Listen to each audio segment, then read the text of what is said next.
मेरा ये ख्याल था कि मैं CSS करूँगी या PCS करूँगी, और इसी दौरान बस PCS का एडवर्टीज़मेंट आ गई और मैंने उसके लिए अप्लाई किया।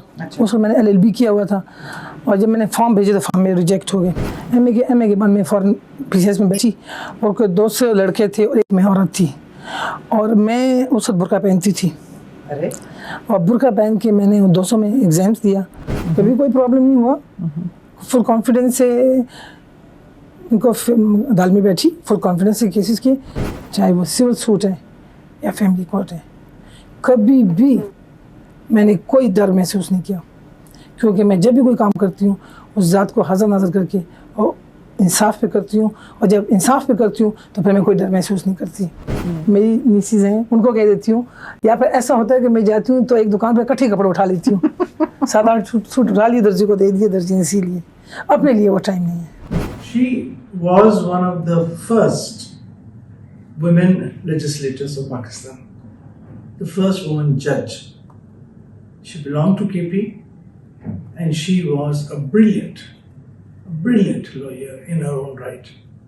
Ladies and gentlemen, let me introduce to you Khalda Rashid. जब मैं सरस में आई थी तो वाकई उस वक्त ज़रा एरिया ऐसा नहीं था कि औरतों को कोई अहमियत दी जाती, लेकिन एज ए चैलेंज मैंने कबूल किया, और मैं आई कोई आज से 20 बल्कि 23 साल पहले 74 में एज ए सिविल जज, और बड़ी यंग एज में आई थी। तो उस वक्त मैं हार्डली 22 थी, तो मुश्किल था थोड़ा सा। हमारी फैमिली में कोई थे, 2-3 लॉयर्स थे, उनसे मैं इम्प्रेस हुई थी, और फिर मेरा ये ख्याल था कि मैं CSS करूँगी या PCS करूँगी, और इसी दौरान बस PCS का एडवर्टीज़मेंट आ गई और मैंने उसके लिए अप्लाई किया। उसको मैंने LLB किया हुआ था, और जब मैंने फॉर्म भेजे तो फॉर्म में रिजेक्ट हो गए। क्यों? मैं अंडर एज थी। अच्छा, ऐसा भी होता है। और मिनिमम एज खुद 21 थी। अच्छा, आपकी उस वक्त उम्र क्या थी? मैं उस 19 थी जब मैं लॉ किया।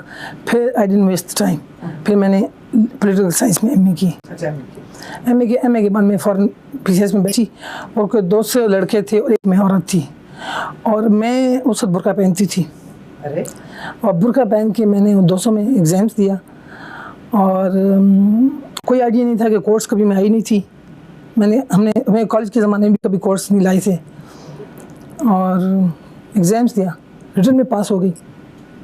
ठीक है, फिर इंटरव्यू होता है। फिर इंटरव्यू हुआ, और जब पास हो गई तो फिर मुझे डायरेक्ट आके हमें अदालत की कुर्सी पे बिठा दिया, जज की कुर्सी पे बिठा दिया। अब समझ में आई, ना तो कभी फाइल देखी हुई है, ना तो कभी केसेस किए हैं, और उर्दू ज़रा थोड़ी सी का प्रॉब्लम था मुझे, वो कोर्ट की उर्दू थोड़ी सी मुख्तलिफ होती है, तो बस समझ नहीं आ रही थी। और पहली दफ़ा बुर्का भी उतारा था, तो कोर्ट में आके बैठे कोई अजीब सा लगा, लेकिन बहरहाल मैंने कहा इस प्रोफेशन में रहना है और मैंने फेस करना है सारा। और फिर बड़ी मेहनत से काम किया, उर्दू भी सीखी और काम भी किया, और आपके सामने इसमें सारे में आपकी फैमिली का रवैया क्या था? ख़ुसूसी तौर पे जो आपके मर्द थे फैमिली में, उनका क्या रवैया? नहीं, फैमिली के मर्द तो मेरे वाल बड़े कोई भी इतने सख्त तबीयत के नहीं थे, और वालदा की हमारी डेथ मेरे बहुत यंग एज में हो गई थी, बचपन में। फिर हमारी हमारी बड़ी हमशीरा ने की, वो ख़ुद एजुकेटेड हैं, उन्होंने प्रोफेसर रह चुकी हैं यूनिवर्सिटी में, चेयरपर्सन रह चुकी हैं पर्शियन डिपार्टमेंट की, तो उन्होंने हमारी परवरिश की। ख़ुद तालीम याफ्ता थी, तो उनकी भी ख्वाहिश थी कि हम तालीम हासिल करें, और मेरी तरफ तो ख़ास उन्होंने तवज्जो दी, क्योंकि मैं सबसे छोटी थी, लाडली थी, और लाडली भी थी, उनकी भी थी, तो उनकी यही ख्वाहिश थी कि मैं पढ़ूँ, और मैंने पढ़ा। लेकिन वो हमेशा मुझे कहती थी कि तुम जो भी काम करो उसमें कोशिश करो, एक्सेल करो। और वालिद जो मेरे थे वो कभी भी इसके अगेंस्ट नहीं थे। अच्छा। वो बल्कि मुझ पे हंसते थे। भाई का कोई भी से नहीं था, और भाई मेरे को इतने बैकवर्ड इस किस्म की नहीं थे। वो फैमिली आपकी ज़रा हुई ना, फैमिली एजुकेटेड हुई, फैमिली एजुकेटेड, और वालिद हंसते थे कि क्यों तुम बुर्का पहनती हो, ये क्यों करती हो, मतलब वो पाबंदी नहीं थी। तो ये बताइए कि जिस वक्त आपको ये पता चला कि आप पास हुई हैं, या जो वही आपकी हमशीरा वाली बात कि आपने एक्सेल किया है, तो उस वक्त आपके क्या तासुरात थे? कुछ घबराहट, कुछ डर? नहीं, मैं बड़ी एक्साइटेड थी। घबराहट इसलिए नहीं थी कि मुझे पता नहीं था कि मैं कहाँ जा रही हूँ। चलें, ये अच्छी बात होगी। वो मुझे याद है कि जब मैंने इंटरव्यू के लिए मैं गई तो मैं इतनी बोल्डली अपीयर हुई इस वायु में कि अगर शायद मैं अब जाऊँ तो मैं अब इतनी बोल्डली ना उनको जवाब दे सकूँ। मुझे वो यंग एज होती है, कॉलेज से निकले हुए थे और बड़े बोल्ड थे, फुल ऑफ कॉन्फिडेंस। हाँ फुल ऑफ कॉन्फिडेंस थे। तो वो नहीं था। कुछ याद है उन्होंने क्या सवाल पूछे थे? वो ऑल मेल्स? उन्होंने हाँ In the वो interview? मेल्स, यस। कुछ सवाल याद है आपको? उन्होंने हाँ बड़े पूछे थे। उन्होंने पूछा कि आप बीबी क्यों नहीं जाके कोई और जॉब अपना लेती हैं, आप देखें यहाँ इस फील्ड में कोई भी नहीं है तो आप क्यों नहीं जाती हैं? तो मैंने कहा सर ये तो मेरा अपना पर्सनल मामला है, it's none of your business. Oh, like that? हाँ, तो वो जब बाहर में आई और मैंने बताया अपने कोलीग्स को, दोस्तों को ये जो और आदमी लड़के थे, तो वो बड़े हैरान हुए। कहती आपको पता है यहाँ इस बोर्ड में एक आदमी बड़ा सख्त है, वो तो बड़ी औरतों के खिलाफ है, वो तो आपको पास नहीं होने देगा। और इन्हें बड़ा एक ने पूछा कि एक ने मुझसे पूछा कि डू यू वॉच टीवी? मैंने कहा यस। तो उन्होंने मुझे पूछा कि विच programme do you like best? तो उन दिनों में वो सेंट प्रोग्राम आता था। तो मैंने कहा द सेंट। तो आगे से उन्होंने पूछा कि because it is very well conducted. मैं कहा no sir, because the hero is very handsome. तो वो बड़ा उन्होंने एंजॉय किया। खालदा, आपने बताया कि फिर आप जब इस चेयर पे आई, यूँ कहना चाहिए, या जज बनी, तो आपको कोई इल्म नहीं था या आपको पता नहीं था कि आपने करना क्या है। Then what was your learning process? How did you go about that? फिर कोर्ट से सीखा। फिर एक्चुअली किसी क्लास में तो नहीं गई ना? नहीं, किसी क्लास। तो फिर कैसे? यहीं से अदालत से सीखा। अच्छा। फिर वो प्रोसीजर आस्ते आस्ते सीख जाते हैं हम। प्रोसीजर सीख गए थे। फिर वो जो पढ़ा था, वो जो थ्योरी और प्रैक्टिकल में बड़ा फ़र्क है लॉ में। अच्छा, बताएं कैसे, क्या मतलब? थ्योरी में वो नहीं होता जो कोर्ट प्रोसीडिंग्स बताते नहीं हैं। तो कोर्ट की प्रोसीडिंग्स उनके लिए ज़रा आसान हो सकती हैं जो कभी आए हों, लेकिन चूँकि मैं नहीं आई थी, कभी कोर्ट्स में आई नहीं थी, तो वो मेरे लिए थोड़ा सा डिफ़िकल्ट था, लेकिन फिर आस्ता आस्ता सीख लिया। ये बताइए कि जब आप यहाँ आई तो जाहिर है हर तरफ तो मर्दी थे ना? जी बिल्कुल, क्योंकि आप वाहिद खातून थी। बिल्कुल। तो कुछ वो माहौल, कुछ वो समा थोड़ा सा बताइए, अपनी भी कुछ एप्रीहेंशंस अगर कोई थी, या बाहर की तरफ से आपको क्या नहीं सिचुएशन फेस एप्रीहेंशंस करना तो मुझे किसी की भी ऐसी कोई बात नहीं थी। थोड़ा सा मुख्तलिफ मर्दों को लगा। मैं तो ये चैलेंज कबूल करके आई थी, ठीक, और जहन में रख के आई थी कि मैं अकेली हूँ, मैंने वहाँ अकेली मर्दों के साथ काम करना है। मर्दों को लिए मेरा ज़रा मुश्किल लगा। वो उनको बड़ा अजीब लगता था। वो यही सोचते थे कि बस एक आध महीने की बातें आई हैं और फिर चली जाएंगी, शादी हो जाएगी, वैसे शादी हो चली जाएगी, बस चली जाएंगी। उनका तो यही ख्याल था। और मैंने बड़ा ब्रेवली इनको फेस किया, कभी कोई प्रॉब्लम नहीं हुआ। फुल कॉन्फिडेंस से इनको अदालत में बैठी, फुल कॉन्फिडेंस से केसेस किए। मेरे ख्याल में इसकी वजह शायद एक ये भी है कि हमने पढ़ा था को एजुकेशन में, कॉन्वेंट में को एजुकेशन थी शुरू में, तो वो भी शायद कॉन्फिडेंस थी। तो बस ये है कि कोई मुझे कोई प्रॉब्लम नहीं हुआ, सिवाय इसके कोई थोड़ा बहुत शुरू में मर्दों को बड़ा ऑकवर्ड लगता था मेरे सामने पेश होना। हाँ, ये बताएं क्या कहते थे, हमने यहाँ नहीं आना? नहीं, वो कई वकील भी पेश होने से शर्माते थे कि नहीं, जो और के सामने हमने नहीं पेश होना। मुलजिम कई आने से वो करते थे कि नहीं, इनकार थे। नहीं, इनकार थे कि भाई हम क्यों और के सामने पेश हों। जैसे आपको पता है पठान यहाँ है, और बल्कि एक कत्ल के केस में एक आदमी को मैंने फांसी का हुक्म दिया, तो बाहर निकला तो किसी ने कहा कि तुम फांसी हो गई है। कहता मुझे कोई परवाह नहीं है, फांसी हो गई है। मैं तो उस दिन फांसी चढ़ गया था जिस दिन मैं इनके सामने पेश हो गया था, एक और के सामने पेश हो गया था। एक जज का दिन किस तरह होता है, कैसे, what is your day in the high court? अब जी हाँ, जी हाँ। अब तो मेरा दिन बड़ा टफ होता है। अच्छा। मेरा दिन तो इतना टफ होता है कि मैं सुबह नमाज के लिए उठती हूँ 5 बजे, और फिर रात के 12 बजे मैं जाके सोती हूँ। इन बिटवीन कोई रेस्ट टाइम नहीं है मेरे लिए। मैं छोटे बच्चों की माँ हूँ, मेरे हस्बैंड भी हैं, मेरा घर भी है, रिश्तेदार भी हैं, सबको साथ करना भी पड़ता है। स्कूल गोइंग बच्चे हैं, उनकी होमवर्क में भी उनकी हेल्प करनी पड़ती है। अपना काम भी बड़ा डिमांडिंग है उनके लिए, उसके लिए मुझे फुल अटेंशन चाहिए। बल्कि मैं बाज़ औक़ात कहती हूँ कि मैं तो 4 फुल टाइम जॉब करती हूँ, बच्चों का भी काम करती हूँ, जो उनकी भी छोटे बच्चों की डिमांड्स भी आपको पता है। बिल्कुल बिल्कुल। घर को भी देखती हूँ, बिल्कुल। मियाँ का भी ख्याल करना पड़ता है, हालांकि मेरे मियाँ इतना बड़ा मेरे साथ कॉपरेट करते हैं। और फिर आपको हाई कोर्ट की जज की तो पता है, बिल्कुल। मैं वो मेल जजेस की तरह इतनी मुझे सहूलतें नहीं है। मैं उनको कभी कभी कहती भी हूँ कि आप घर जाते होंगे यहाँ से थके हुए, तो बीवी को कहते होंगे कि बस हम खाना खाते होंगे, बीवी को कहते होंगे कि बस अब मैंने आराम करना है। फिर शाम को आप उठते होंगे और फिर शाम को आपने चाय पी और पानी लेकर बैठे या फिर कहीं वॉक के लिए बाहर चले गए या किसी दोस्तों को मिलने चले गए। मगर मेरे साथ ऐसा नहीं होता। यहाँ से मैं घर जाती हूँ, घर जाती है मेरे गाड़ी जब गेट के अंदर जाती है, मेरे बच्चे आ जाते हैं भागते भागते मेरे पास। फिर इनको लेकर इनको होमवर्क कराना होता है, फिर इनकी डिमांड्स हैं, किसी को रबड़ चाहिए, किसी को पेंसिल, किसी को रिबन चाहिए, किसी को बुक्स चाहिए, किसी को स्टोरीज बुक्स चाहिए, किसी को जॉगिंग सूट चाहिए, और फिर उनके लिए उनकी वो भी डिमांड्स पूरी करनी पड़ती हैं। उस वक्त जब आप जज की कुर्सी पे होती हैं तो आप खातून जज होती हैं या सिर्फ जज होती हैं? नहीं, मैं बिल्कुल जज होती हूँ, होली एंड सोली जज होती हूँ। मैं उस वक्त खातून होती ही नहीं। मैं कभी भी खातून नहीं थी। जब मैं जज की कुर्सी पे होती हूँ मैं खातून कभी भी नहीं होती हूँ। ये फैमिली कोर्ट केसेस भी जब मेरे पास आते हैं तो अमूमन मुझसे ये सवाल किया जाता है कि आप औरतों को फेवर करती होंगी या करती हैं, तो मैं कभी भी नहीं, मैंने किसी औरत को कोई फेवर नहीं किया। जो हक इंसाफ जो कानून है वही वैसे ही केस किए जाते हैं। कभी भी मुझे ज़िंदगी में याद नहीं है कि मैंने किसी के साथ इसलिए फेवर किया होगा क्योंकि एक पार्टी उसमें खातून है, ये नहीं, कभी नहीं हुआ। What are the qualities of a good judge? How do you feel that? What do you feel is required to be a fair and honest judge? सबसे अच्छा इंसान हो,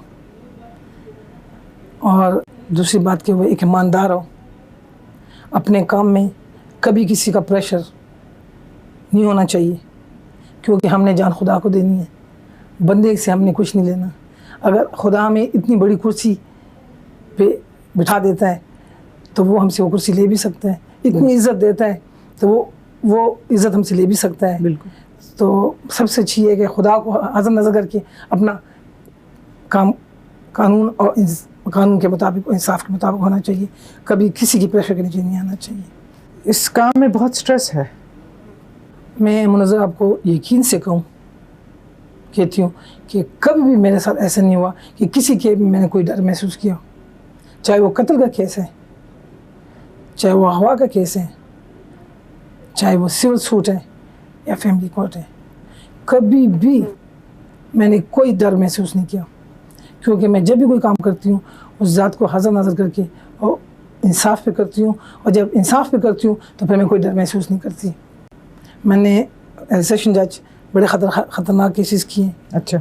बड़े ख़तरनाक केसेस किए हैं, लेकिन कभी भी नहीं, मुझे याद नहीं है कि मैंने डर महसूस किया हो कि ये केस तो मैं कर रही हूँ, ये आदमी इतना बड़ा बदमाश है, हो सकता है मुझे कोई नुकसान पहुँचाए। हालांकि अब तो खैर उस वक्त तो जब मैं सेशन जज थी, मैं बैचलर थी, बच्चे नहीं थे। अब भी जबकि मेरे छोटे छोटे बच्चे हैं, स्कूल में पढ़ते हैं, अब भी मैंने कभी डर महसूस नहीं किया। मुझे वो एक वकील की बात याद आती है।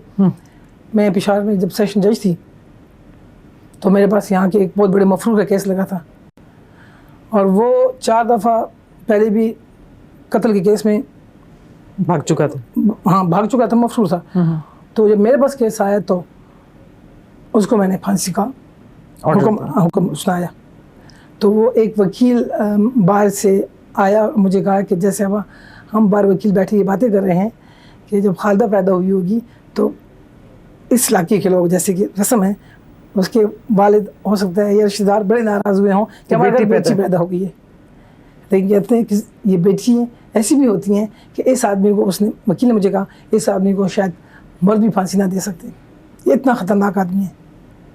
आप मेरे ख्याल में, जहाँ तक मुझे याद है, किसी ज़माने में केसेस ऐसे भी थे आपके पास आए थे जिन पे ड्रग्स और ड्रग्स के ऊपर रेड्स वगैरह भी आपने की थी, कुछ उसके बारे में बताएंगे आप? मैं कुछ ऐसा कस्टम जज रही। कस्टम जज, तो उसमें ये ड्रग्स के केसेस काफ़ी मेरे पास आते थे। हमने ड्रग के केसेस बड़े पकड़े हैं, बड़े स्मगलर्स को हमने सजाएँ दी हैं, और बड़ी हमने उसको रिकवरीज की हैं जो ड्रग थे। फिर उन्होंने एक ऐसा प्रोग्राम बनाया गवर्नमेंट ने, फेडरल गवर्नमेंट ने, कि ये जो ड्रग हमने पकड़ी हुई है इसको डिस्ट्रॉय किया जाए। अच्छा, खुद? हाँ, खुद डिस्ट्रॉय किया जाए। फिर हमारे कलेक्टर थे यहाँ, उन्होंने कहा कि इसको कैसे अरेंज किया जाए। मुझसे पूछा तो मैंने कहा आप ऐसा करें कि आप सारी ड्रग को, मैंने कहा ये मेरे पास जो केसेस हैं इनमें सारे ड्रग्स दिए हुए हैं, और मैं इसको खुद जाके पहले देखूंगी कि वहाँ हैं हज़ारों की, वजूद उनका, हाँ, हज़ारों केजी चरस थे, हेरोइन थी, शराब की बोतलें थी। तो मैंने कहा ये जब आप डिस्ट्रॉय करेंगे तो अंडर मेरी सुपरविजन होगा। फिर इस्लामाबाद से भी एक उनको लेटर आया था कि कस्टम जज की सुपरविजन के नीचे सब डिस्ट्रक्शन हुई। तो फिर मैं खुद फिज़िकली जाके मैंने वो चेक किया सारा गोडाउंस में। बाज़ार 50 kg चर्च थी and round about 8,000 kg I think it was heroin. तो वो और शराब की बोतलें थी 700-800। तो वो सब मैंने एक ही फिज़िकली एक ही फाइल एक ही केस को चेक किया, उनको अलहदा किया और फिर हम खुद गए। यहाँ एक एरिया है इराक़ेल, खुला एरिया, वहाँ जाके हमने खुद अपने हाथ से माचिस लगा के डिस्ट्रॉय किया। मैं आपको एक बात बताऊँ मिर्ज़ा, पेशावर में पाबंदियाँ हैं लेकिन औरत की इज़्ज़त करते हैं। अच्छा। आप ये नहीं कहेंगे कि औरत की इज़्ज़त नहीं करते, औरत की बड़ी इज़्ज़त करते हैं। और फिर स्पेशली जब उनको पता हो कि औरत काम करने वाली है और खलूस से काम करती है तो हमेशा मेरी इज़्ज़त इन्होंने की है। कभी मुझे इनकी तरफ से कोई प्रॉब्लम नहीं हुआ, कभी ऐसा महसूस नहीं हुआ कि किसी मर्द ने मुझे कुछ ऐसे रिमार्क्स पास किए हों जिसे मैं खफा, कभी भी ऐसा नहीं हुआ। खालदा, आप अगर अपनी तरफ देखें, what do you feel are your very strong points? मेरा सेल्फ कॉन्फिडेंस है सबसे पहले। मैंने अपने आप को कभी भी इन मर्दों से कमतर नहीं समझा। मैं इनसे अपने आप को बेहतर समझती हूँ लेकिन काम बड़ी मेहनत से करती हूँ। और मेरा ख्याल में मेरी मेहनत है कि मैं यहाँ सस्टेन कर गई हूँ। आपके इस इतनी डिमांडिंग जॉब में आपकी फैमिली का क्या रवैया है? मेरी फैमिली बड़ी कोऑपरेटिव है मेरे साथ। मेरे हस्बैंड हैं, जो शौहर हैं, वो उनका कोई वकालत से या कोई नहीं, वो नहीं है, वो यहाँ के बल्कि हैं भी नहीं। मेरी शादी भी अमेरिका में हुई। अच्छा। मैं विजिट पे गई हुई थी। अच्छा, लेकिन है तो पाकिस्तानी? वो उर्दू स्पीक, हाँ पाकिस्तानी है। अच्छा। और वो वहाँ सेटल थे कनाडा में 20-25 साल से, बल्कि वहीं रहे काफ़ी। मेरे सारे उनकी फैमिली भी वहाँ है। अच्छा। बस वहाँ सिर्फ बिल्कुल अरेंज मैरिज हो गई। वो आप ऐसा कहेंगे शादी से पहले मैंने उनको देखा भी नहीं था, बिल्कुल भी नहीं। अच्छा। वहाँ लोग को बड़े हैरान होते थे, अंग्रेज़ लोग वाकई, जो हमारे फ्रेंड्स थे मेरी बहन की, जो बाद में मेरे बन गए थे, उनको समझ नहीं आती थी कि ये कैसे कामयाब शादी होगी।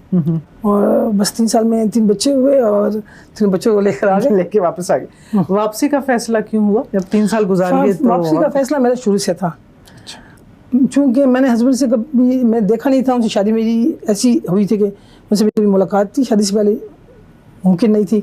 तो उनको शादी, वो बड़े अच्छे आदमी साबित हुए। उनको मैंने कहा कि मेरा करियर है, तो वो समझदार है। उन्होंने कहा कि ठीक है तुम्हारा करियर है, चलो चले जाते हैं पाकिस्तान। फिर बात ये थी कि वो पाकिस्तान में जाकर क्या करेंगे, स्पेशली पेशावर में तो कभी वो आए ही नहीं थे। तो मैंने उनको कहा चलें कोई बिज़नेस वहाँ कर लें आप। वो भी बड़ा मुश्किल था वहाँ सेटल बिजनेस छोड़ के आना। वो थे consulting economist to government of Canada थे। फिर उन्होंने प्राइवेट बिजनेस शुरू की कि चले इसी को वहाँ लेके चलते हैं। लेकिन फिर उन्होंने ये कहा कि नहीं, ये बिज़नेस तो वहाँ नहीं चल सकेगी। तो फिर उन्होंने आगे यहाँ हमने एक इंडस्ट्री उन्होंने लगाई कंप्यूटर की, लेकिन वो जैसे हालात थे ना चल सकी। फिर उन्होंने जॉब यहाँ कर ली। बल्कि वो हम दोनों ऐसा काम करते हैं कि बिल्कुल जैसे दो दोस्त, दो फ्रेंड्स मिलके कोई एडवेंचर को निभा रहे हों, ऐसा काम करते हैं। बच्चों को वो भी देखते हैं, मैं भी देखती हूँ। वो फारग होते हैं, उनका काम है वो देखें, मैं टूर पे चली जाती हूँ, सब रिस्पॉन्सिबिलिटी उन पे होती है। फिर दूसरी सबसे बड़ी बात जो मुझे यहाँ मैं आपको बताऊँगी, इसमें मेरी बड़ी बहन का बड़ा हाथ है मेरे बच्चों को लुक आफ्टर करने का। मैंने आपको कहा है मेरे हस्बैंड कैनेडियन है, यहाँ तो मुझे कोई ना घर है ना बाहर। तो मैं फिर यहाँ आके अपने वालिदैन के पास ही ठहर गई। ठीक है। मेरी बड़ी हमशीरा हैं, मेरे और बहन भाई ब्याहे हुए हैं, अपने घरों में हैं। मेरी एक बहन अमेरिका में है, 2 भाई मेरे, 3 भाई मेरे पेशावर में शादीशुदा हैं, बाल बच्चेदार हैं। उन्होंने शादी बड़ी बहन ने, मैंने आपको बताया हमारी वालदा फौत हो गई, नहीं की। फिर उनके पास मैं रह गई, उन्होंने मेरे बच्चों का लुक आफ्टर किया। ये शायद उनका मेरी इस प्रोफेशन में इतना अच्छी तरीके से रह जाना और अपनी स्पेशली हाई कोर्ट में इतना अच्छी तरह से काम करना उनका बड़ा हाथ है। बच्चों का क्या रवैया है आपकी इस जॉब के बारे में? बच्चे जॉब से खुश नहीं है। नहीं है? नहीं। वो मुझे कहते हैं कि उनको शायद पता नहीं है कि जॉब किस किस्म की है। छोटे हैं, वो कहते हैं कि आप क्यों जॉब करती हैं? अच्छा, सीधा क्यों जॉब करती हैं? तो मैंने कहा इतनी अच्छी जॉब है, कैसे छोड़ूं? तो कहते हैं, मैंने कहा फिर अगर मैं जॉब ना करूं तो ऐसे उनको मैंने कहा मैं कि चॉकलेट्स कैसे खाएंगे आप, आइसक्रीम? तो मुझे कहते हैं कि अपने दोस्तों का हवाला दे के, क्या रेहान की माँ जॉब करती है? क्या फिजान की माँ जॉब करती है, वो भी खाते हैं चॉकलेट्स आइसक्रीम खाते हैं। तो ये जो डैडी काम करते हैं तो ये पैसे कमाते हैं, वो उनको मेरा वो बस उनका ये शायद मिस करते हैं जब घर जाते हैं, या मैं नहीं होती हूँ या मैं कभी टूर पे बाहर चली जाती हूँ। ये बताइए कि आपने जो भी सेक्रीफाइस की इस पोजीशन पे आने के लिए, अब जो आप बता रही हैं बच्चों के साथ टाइम कम मिलता है शायद आपको, और शायद कुछ घर में जितना आप चाहती हो जितना आप, do you think this job is worth it? औरतों के लिए specially with these small kids, this job is a bit tough, थोड़ा सा मुश्किल है, लेकिन मैं तो करती हूँ क्योंकि मैं अपनी लिए कोई टाइम मैंने नहीं रखा हुआ। हाल राशिद का टाइम है ही नहीं। मैं बता दूँ, मेरे लिए अपने लिए वाकई कोई टाइम नहीं है। मैं तैयार होने में 5 मिनट लगती है मेरे। मैं इनको बल्कि कह भी देती हूँ बच्चों को कि आप देखें, मम्मी से सीखें, 5 मिनट में तैयार होती हूँ, सिर्फ 5 मिनट में। ये बताओ, मेरे पास अपने लिए कोई टाइम नहीं। कोई गपशप, कोई कॉफी पार्टी, कोई दर्जी, कोई बाजार, कोई नहीं, कुछ भी नहीं। वो जाके शॉपिंग भी अगर कोई कपड़ा वपड़ा नेचुरली तो वो ऐसा जाती हूँ किसी को, मेरी फ्रेंड्स हैं, मेरी नीसीज हैं, उनको कह देती हूँ। या फिर ऐसा होता है कि मैं जाती हूँ तो एक दुकान पर इकट्ठे कपड़े उठा लेती हूँ। 7-8 सूट उठा लिए, दर्जी को दे दिए, दर्जी ने सी लिए। अपने लिए वो टाइम नहीं है, वो जो हाउस वाइफ्स के पास होते हैं। बल्कि कभी कभी उनसे मैं जेलस भी हो जाती हूँ कि देखें, आप अब उठेंगी, फिर चाय पियेंगी, फिर आप मेकअप करेंगी, कपड़े बदलेंगी, फिर बैठ जाएंगी, फिर नौकर को आवाज़ देंगी। वो ऐसी बात नहीं है। What is the future of Khalda Rashid? What does she look forward to? वो तो शायद खुदा को पता हो। आप अपने दिल में कोई उम्मीद रखते हैं? मैं तो उम्मीद पे तो दुनिया कायम है। खुदा से हमेशा दुआ करते हैं कि जो टाइम गुजारे इज्जत से गुजारे। वो तो ह्यूमन नेचर है कि आप अच्छा मुकाम मिल जाए और देखिए खुदा को क्या मंजूर है। ऐसा वक्त आएगा when we may see a chief justice, a woman in Pakistan. इंशाल्लाह।